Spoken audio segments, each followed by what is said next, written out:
of April, so it's time now for this day in history. Back in 1901, New York became the first state to require license plates on cars, and they actually used the owner's initials instead of numbers. Oh.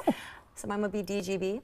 Motorists had to make their own plates as well. They did so with a variety of materials, including wood and leather. And Wisconsin began issuing its own state-mandated license plates just 4 years later in 1905. Wow, I can't say I knew that. Yeah, kind of random. News to me. But interesting that it was initials instead of numbers. That was something I thought was interesting. But yeah.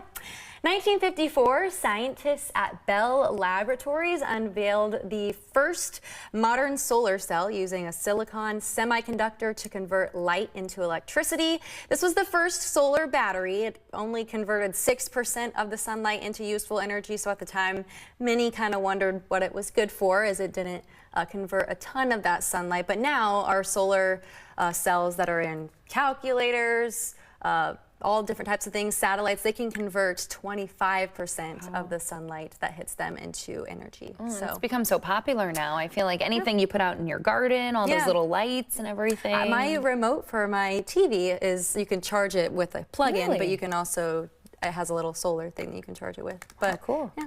Good way to reduce your carbon footprint. Not the cheapest thing to have the big ones, but you know, maybe that's what the future looks like. Who knows? 1955, on this day, Capitol Records released In the Wee Small Hours of, or it's called In the Wee Small Hours, but the song goes In the Wee Small Hours of the Morning by Frank Sinatra. This was in his 9th studio album. I like to include Frank Sinatra songs on this day in history. I think we've seen this picture a time or two. But yeah. We've got it ready to go. All classics from Frank. So yeah, on this day. And then it's also World Penguin Day, in case you were wondering. So yeah. I love penguins. Me penguins too. and red pandas. Those are the we best. had the story about the red pandas. One of them leaving the zoo. Yeah. I think they're getting a new one though. Okay. I heard. Fingers Rumor crossed. has it. All right, Delaney, thank you so much for this day in history. Coming